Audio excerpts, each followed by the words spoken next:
Halo, kembali lagi bersama aku Yedija di channel Anici Kreatif Media. Di sesi teman mikir kali ini aku mau cerita satu hal yang agak sensitif nih. Dan aku juga mau curhat tentang kisah hidupku sendiri, yaitu tentang mencari jejak Tuhan. Sebuah perjalanan pencarian religi personal, dan ini adalah pengalamanku sendiri karena aku yakin setiap orang itu memiliki pengalaman yang berbeda-beda. Aku sadar kalau aku ini hidup di dunia yang tidak nyata. Apa yang aku lihat, apa yang bisa dirasakan oleh indera yang aku miliki, itu semuanya hanyalah ilusi. Sebuah pernyataan yang terdengar sangat berat dan abstrak. Mencari jejak Tuhan adalah hal yang sangat besar dan menjadi salah satu tujuan dari perjalanan hidup, sama seperti orang-orang lain yang mendapatkan pengalaman Tuhan mereka melalui panca indera yang mereka miliki. Aku pun mencoba mencari jejak Tuhan melalui pengetahuan panca indera dan alat biologis yang aku miliki, terlepas dari doktrin yang sudah diajarkan kepadaku selama ini. Dalam analisaku ini sebenarnya masih banyak sekali pertanyaan yang tidak terjawab atau mungkin tidak akan terjawab sampai kapanpun. Aku mau bahas dari sisi panca indera dalam pencarian jejakku dengan Tuhan. Yang pertama, mata. Semua yang bisa kulihat itu adalah hasil ilusi yang dibuat dengan menangkap gelombang elektronik berupa cahaya yang memantul ke mataku gitu, ditangkap oleh reseptor tertentu yang diteruskan ke otak untuk diproses lebih lanjut. Nah, masalahnya mataku itu hanya bisa melihat gelombang elektromagnet antara 380 hingga 750 nanometer aja. Dan itu adalah range yang sangat sempit jika dibandingkan dengan apa yang ada di dunia nyata ini. Coba bayangkan, kalau di bawah 380 nanometer itu kita sebut warna inframerah. Tapi apakah mata kita pernah melihat secara langsung tanpa menggunakan alat? Dan di atas 750 nanometer itu warna ultraviolet. Apakah ada manusia yang bisa ngelihat? Nggak bisa kan? Jadi kenyataannya di dunia ini, apakah hanya apa yang bisa kita lihat itu berarti nyata?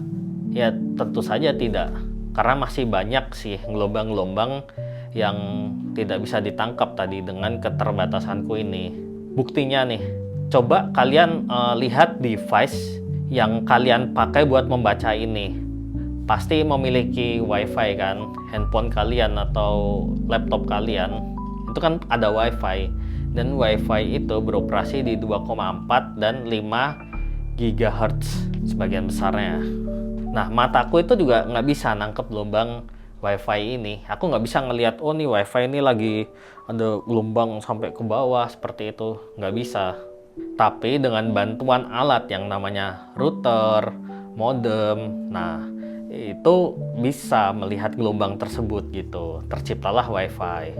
Contoh lainnya nih, microwave yang kita gunakan untuk menghangatkan makanan itu beroperasi di 2,45 GHz. Sebuah gelombang yang tidak bisa lagi-lagi mataku lihat, tapi bisa dirasakan oleh suatu benda karena bisa memanaskan air. Ya terlihat seperti sulap seperti itu. Tapi padahal itu hanya gelombang. Jadi pada intinya keterbatasan setiap makhluk hidup itu berbeda-beda. Contohnya nih, ada hewan lebah. Itu bisa melihat gelombang ultraviolet yang manusia tidak bisa melihat. Itu tujuannya kenapa? Untuk bisa melihat putik sari yang ada di dalam bunga. Nah, di sini melalui perdebatan tadi, argumen tadi, itu terbukti apa yang bisa aku lihat dengan mata itu sangatlah sempit. Lalu apa yang terjadi? Misalkan aku dikasih kemampuan untuk bisa melihat semua spektrum cahaya elektromagnet. Itu seperti apa sih bentuk dunia ini? Warnanya itu seperti apa gitu? Apakah dengan batasan yang Tuhan sudah berikan padaku, itu hanya bisa menangkap gelombang tertentu, itu adalah yang terbaik buat umat manusia? Apakah Tuhan itu bisa dibuktikan dengan visual? Itu adalah pencarian melalui mata. Yang kedua yaitu telinga. Nah, Suara ini adalah aspek lain lagi selain visual yang sangat berperan. Mulai dari mendengarkan musik, orang berbicara, dan suara apapun yang dihasilkan oleh alam semesta ini. Semua itu adalah gelombang longitudinal yang bergerak lebih lambat dari elektromagnet. Jadi beda ya sama gelombang elektromagnet. Nah, suara ini bisa tercipta karena adanya partikel yang terkompresi. Nah, itulah makanya kalau kita di luar angkasa ada yang bilang kita nggak bisa dengar apa-apa, yaitu karena di sana tidak ada partikel atau sangat minim partikel, sehingga nggak bisa menggetarkan gendang telinga kita. Getaran gendang telinga itu kita persepsikan sebagai suara. Kita harus setuju dulu akan hal itu, dan gelombang tersebut itu diukur dengan hertz atau Hz, dan telinga kita ini itu hanya bisa mendengar suara di antara 20 Hz hingga 20.000 Hz, dan di luar range itu telinga kita itu nggak bisa nangkep suara.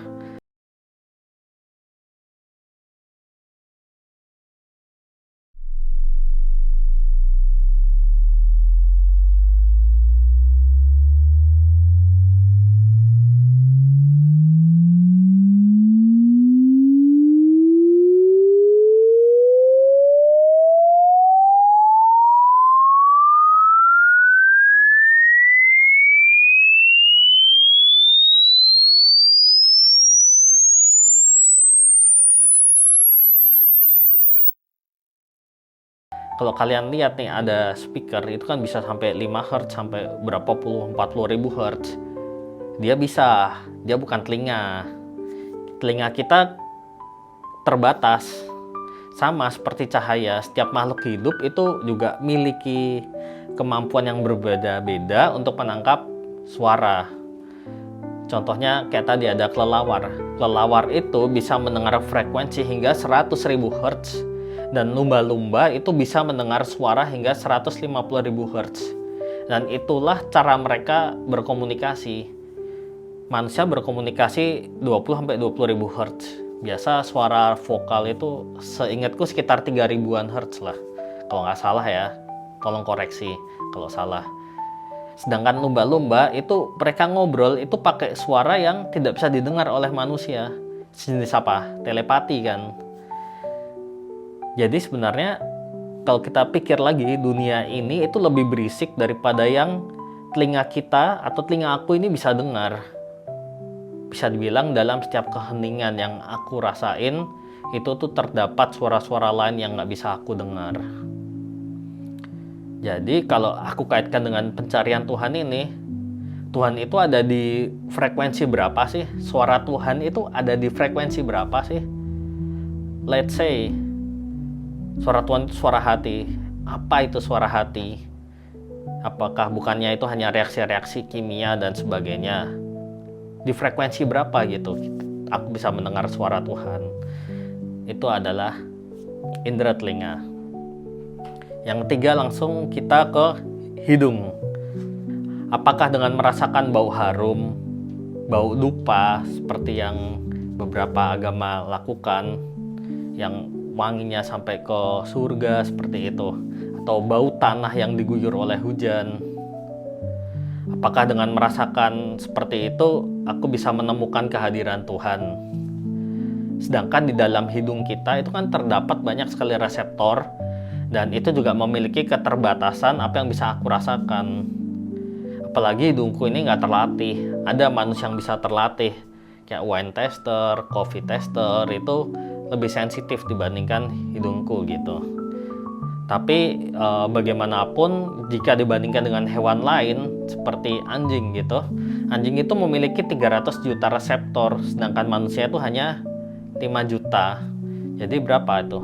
6.000% kali ya, lebih peka daripada manusia yang terlatih sekalipun.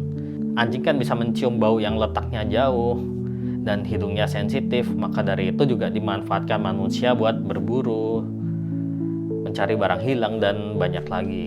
Dan itu baru anjing loh.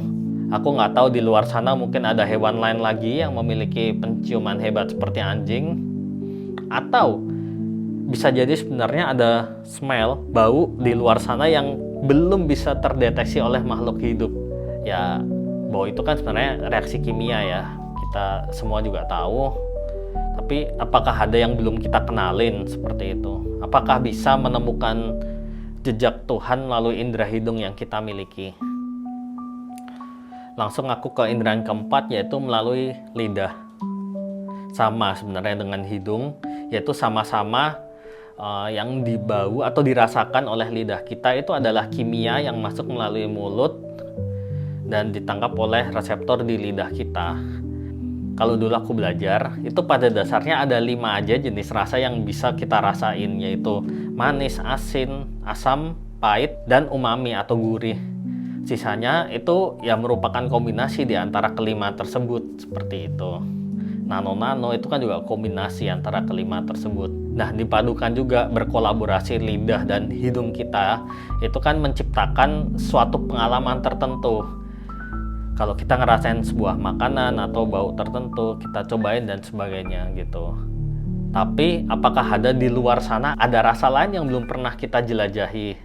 Rasa yang tidak pernah dimiliki itu ada nggak? Literal rasa ya. Apakah dengan merasakan masakan dari berbagai belahan bumi, membuat masakan atau bersyukur aja, itu Tuhan letaknya di sana, bisa memahami Tuhan dengan setiap makanan yang kita makan.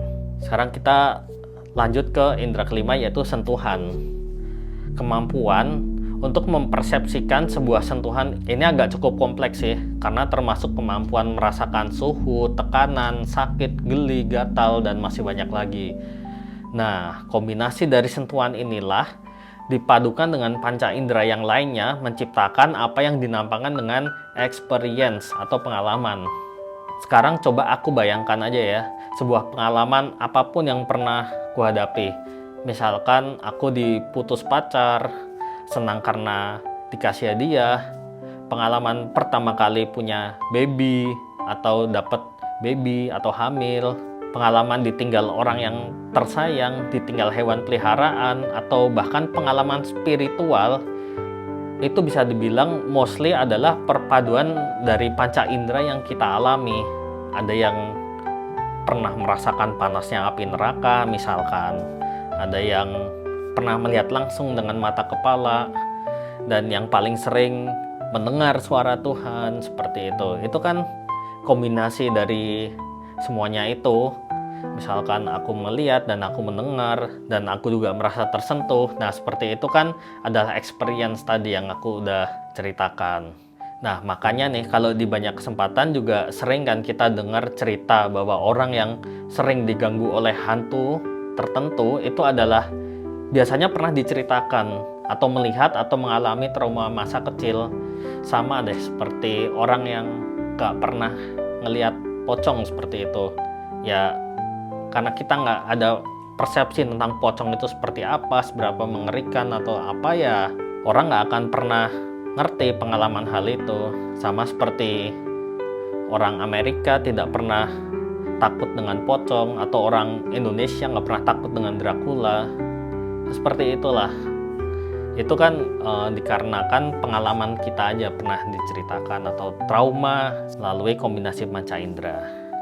Nah, balik lagi ke sentuhan tadi, itu apakah dengan melalui indera sentuhan ini aku bisa menemukan jejak Tuhan? Sejauh ini menurutku sentuhan adalah salah satu kandidat yang mungkin aku bisa menemukan jejak Tuhan. Nah, nanti aku akan bahas lagi di akhir. Terus karena ini ada 2 indera berikutnya yang akan ku bahas, karena 2 indera ini mungkin jarang didengar. Yaitu yang pertama namanya proprioception. Aku cari di bahasa Indonesianya nggak nemu, tapi kurang lebih kalau dianalogikan itu seperti giroskop. Kalian tahu device handphone kalian itu kan punya giroskop, makanya dia ngerti kalau dia lagi portrait atau lagi landscape seperti itu. Ada sensornya lah di dalam. Nah, itu proprioception ini, dengan indera ini kita makanya bisa merasakan nih posisi kita di mana, gerakan atau orientasi bagian tubuh kita satu dengan yang lainnya. Terus dengan lingkungan tanpa mengandalkan petunjuk visual. Indera ini itu tersimpan di dalam otot kita, atau banyak yang kita bilang itu sebagai muscle memory. Atau dalam bahasa yang lebih awam lagi, orang itu sering sebut sebagai indera keenam. Nah, itu sebenarnya kalau diteliti itu menyangkut perubahan panjang otot kita, ketegangan, sudut-sudut sendi tertentu dalam melakukan gerakan.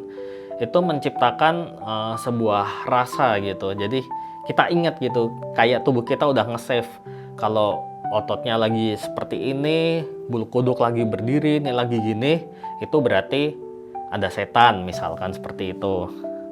Atau coba contoh nyatanya nih, kalian coba sekarang pejamin mata kalian di tempat yang sepi.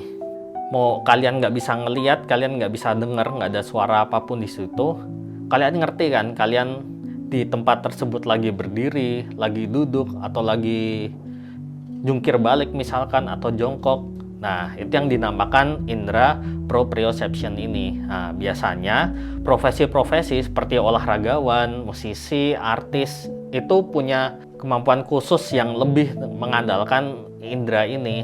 Makanya petinju dia bisa refleks seperti itu kalau ditinju. Pro player dia bisa refleks ngetik keyboard dengan secepat kilat seperti itu mungkin.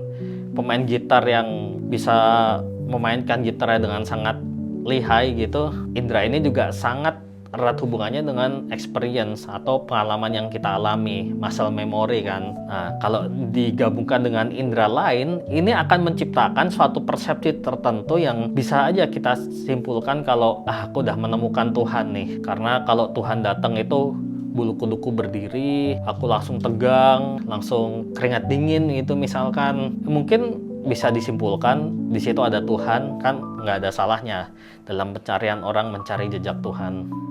Terus yang terakhir, yang ketujuh, yaitu vestibular. Nah, ini aku juga nggak nemuin bahasa Indonesianya, tapi kurang lebih itu adalah kemampuan kita untuk bisa merasakan ruangan terletak di telinga kita di bagian dalam. Organ ini itu bisa mendeteksi perubahan pada posisi kepala, rotasi, dan percepatan. Nah, dengan memiliki indera ini, itu membantu kita untuk menjaga postur tubuh kita, sehingga kayak aktivitas basic seperti jalan, berdiri, naik sepeda, seperti itu, kita bisa stabil lah. Nah, kalau indera ini terganggu, itu menyebabkan gejala pusing, vertigo, atau kita jadi hilang keseimbangan seperti itu. Jadi 7 indera yang kusebutkan di atas itu adalah yang bisa dideteksi oleh kemampuan manusia dalam teknologi dan berpikir hingga saat ini. Apakah bisa menjamin kalau manusia itu cuma punya 7 indera itu aja? Atau mungkin indera ke-8, ke-9, ke-10 belum ditemukan? Nah, perpaduan antara 7 indera tadi aja itu udah bisa menghasilkan pengalaman yang sangat kompleks. Jadi aku pun percaya nih, setiap dari kita itu bisa memiliki pengalaman yang sangat unik dan sangat subjektif. Yang meskipun misalkan kalau kalian anak kembar diberikan makanan, pelajaran, nilai-nilai yang sama diajarin dari kecil, itu pasti gedenya akan tetap memiliki pengalaman yang berbeda, dan semakin dewasa makin banyak bedanya seperti itu. Jadi gimana nih dengan keterbatasan yang aku miliki? Apakah aku bisa nyimpulin kalau aku tidak percaya apa yang aku belum pernah lihat, dengar, dan rasakan langsung? Apakah aku harus langsung nggak percaya gitu aja? Ya, sepertinya terlalu naif sih kalau aku cuma nyimpulin gitu aja.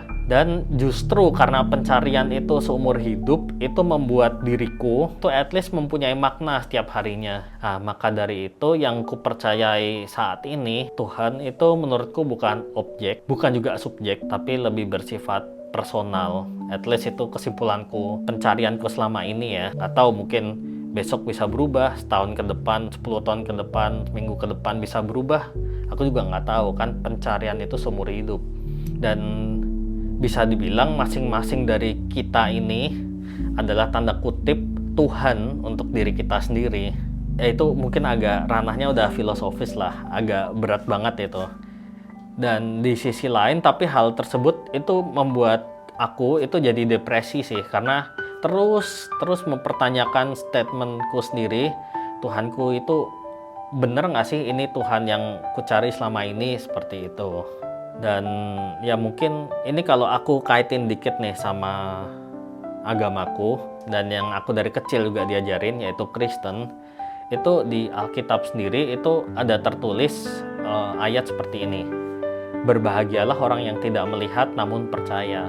Aku lupa di verse mana, tapi ada yang menulis seperti itu.